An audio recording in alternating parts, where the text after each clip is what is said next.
I realized that my job is actually to maintain an apartheid system.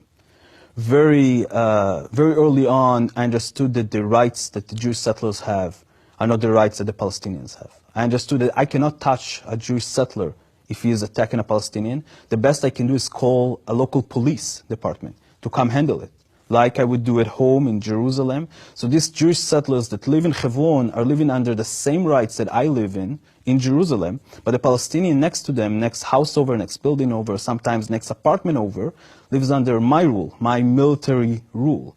And I can do whatever I want with him. I can take his home as a temporary base for a few hours to a few days to a few weeks.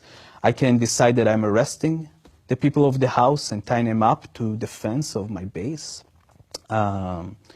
If we will get an order to demolish their home or just lock their front door and don't let them out into the street their house is on, a street that only Jewish settlers can walk on and Palestinians cannot. So they have to walk through windows to yards, into the other side, into the Kasbah of Hebron. I think realizing all of that in a very, very early stage in my service helped me understood that someone was lying to me along the way. I didn't feel like I'm protecting anyone. I didn't feel like I'm helping anyone feeling more safe. I felt like I'm terrorizing people. I feel like for the first time in my life, the boundaries between good and bad that I learned as a kid, and obviously I learned that I'm on the good side, was broken.